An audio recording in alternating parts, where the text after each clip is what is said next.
First of all, about 6-7 weeks ago, we're talking about another debilitating loss in Boston. Team was absolutely atrocious. I mean, when are you going to see a team win a game when you have one starter scoring double figures and he has 11 points? That's your high-scoring starter. Your stud, Joe Johnson, and please, Net fans, please, pom-pom Net fans, stop with the Joe Johnson as an all-star stuff. Joe Johnson had a great 6-game span where he scored 25 points a game. He scored 6 in Boston. Off a night he scored 3, and he had a 5-game stretch where he averaged 8 a game. So stop. We love Joe. He's not an all-star. If you were playing the last 2 minutes of the game, call Joe in, because he's unbelievable then. But far too many disappearing acts during a game to call him an all-star. So we have to start out with that, because I see props to the Brooklyn Nets memes page. I think it's great, but there's so many fluffy stuff going on there with Joe's better than Carmelo. Come on. Now look, if the game's tied, yeah, I want to give the ball to Joe over Carmelo. Yes, it's one argument you have. But if you're gonna try and say that you'd rather have Joe Johnson on your team than Carmelo, then you're just crazy. I hate Carmelo Anthony. Hate him. But you can't put Joe Johnson in this category. Carmelo has a bad night. It's 19 points, 10 rebounds on a bad night. Joe Johnson, that's a great night for Joe. Joe's bad nights are exactly what you saw. 6 points, 3 points, 7 points. So I know I didn't want to get off on that tangent, but it just bothers me, all the fluff about Joe being an all-star. He is not an all-star, so stop it. But anyway, back to the original point is, when you have a team where Darren Williams scores 7, Joe Johnson scores 6, Pierce scores 6, Garnett scores 6, you're saying, holy shit, this is a disaster, yet they win the game. They're developed into a good team now where they're winning ugly basketball games. And let me tell you something. You can't have giveaways, fellas. Look at this schedule coming up, if I may. Now, to me, tonight is absolutely the biggest game of the year. It is a ironclad must-win. It is, to me, and I know I said this about the Knicks game, and I feel like I was right. If they lost in Madison Square Garden, I felt like it would have went the other direction. I labeled that as a massive game, and they took care of business. Now, I didn't label the next few games as massive, although guess what? Honestly, they all are, because you dug such a huge hole for yourselves that, unfortunately, most of these games now are considered massive.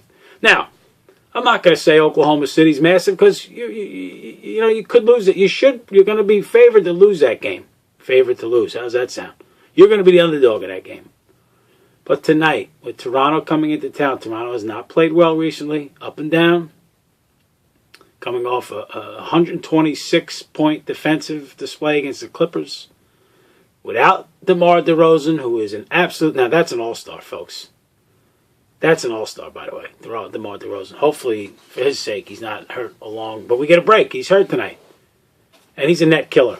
He averages, I think, 80 a game against the Nets. Somewhere around that. No DeMar DeRozan. First place, a game and a half. It is an absolute ironclad must-win. Lose, devastating. Lose, you take away a lot of what you did. This is where you get a chance to show Toronto what the hell you're all about. This is a chance to say, hey, nice job. Appreciate you holding down the fort for the first half of the season. It's our turn to make the move. Because even if you win the game, folks, let me tell you what's coming up in February. You got a game immediately, right? You got Oklahoma City on Friday, followed by at Indiana. I mean, listen, say what you want. I would love to go 1-1. Would love it. But I'm expecting to go 0-2. Doesn't mean that I'm a negative guy. I'm kind of being real. Listen, I want to win that Oklahoma City game. I have no intentions of winning in Indiana. None. But if you give me to Oklahoma City, I'll be thrilled at 1-1. Philly comes to Barclays. I want that win. Now, San Antonio's coming in. I don't remember the last time we beat San Antonio at home. I don't remember. Maybe it was recent, I don't know. But, again, you're going to be the underdog in that. Could you beat them? Sure you can. Then you go at Detroit where you never win. New Orleans comes in, should win the game. Charlotte comes in, should win the game. But then, folks, here we go. So let's just say that you split those. Well, not even split. Let's say you beat Charlotte, you beat New Orleans, you beat Philly, and I'm going to give you San Antonio. All right? Let's say you go 4-2 during that span. Now you're back to basically 500, depending on what happens in the Oklahoma City game. Now you've got a road trip from hell. You got 1, 2, 3, 4, 5, 6, 7 games on the road from the 13th of February to March 1st. You're almost gone an entire month. And you start out at Chicago, where Tom Thibodeau is a brilliant man. They lose Derrick Rose. They give away their next best player. And what do? They go 9-4 in a month. You never win in Chicago. Then you go to Utah. And don't give me any gimmies in Utah. Utah is an improved team. I think the Nets may be favored to win that, but don't give me that that's an easy one. It's not. Not going to be easy. You get a nice rest between Chicago and Utah. Then, here you go. You ready for this? You got at Golden State, at the Lakers. Now, of course, you could be able to beat the Lakers, but don't give me that it's easy. And then you got at Portland, and then a back-to-back the next night at Denver. Folks, it's a rough trip. You finish the trip at Milwaukee, which you should beat, but again, nothing's a gimme. This is no gimmies for this team.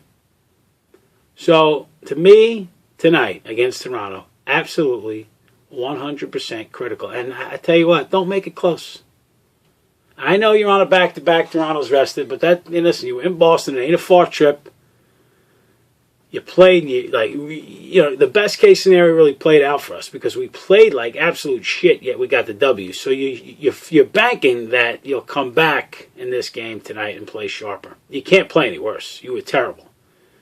You were completely pathetic. The energy was awful.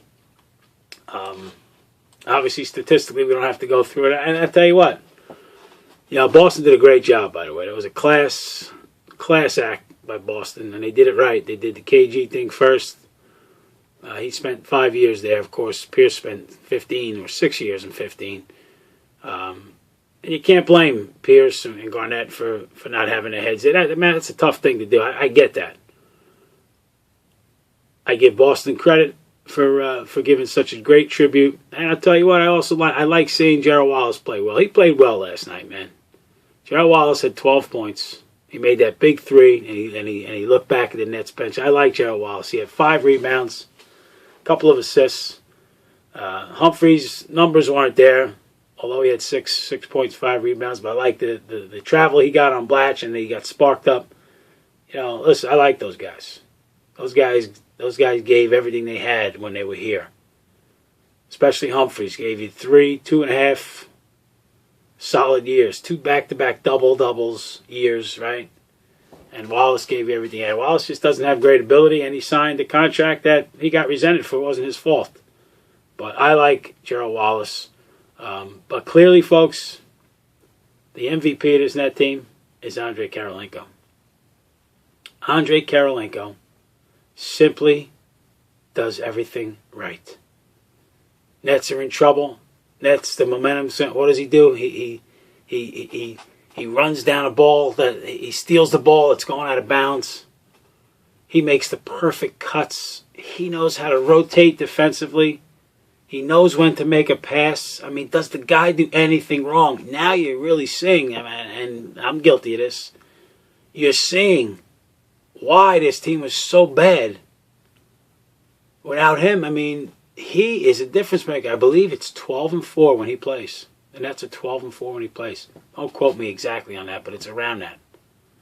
I mean, that dude is such a difference maker. You feel so comfortable when he's on the floor because he's going to do everything right. The only thing he's not doing well right now is he's not shooting the ball well from the outside. He used to be a good outside shooter.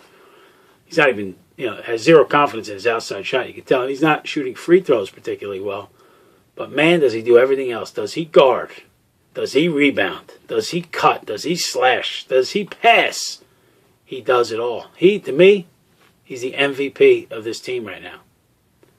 And God forbid he suffer another back injury where he's going to be gone for a long time, because then we're in trouble. He's Gerald Wallace in terms of the energy and hustle, but with, 5 times the gifts.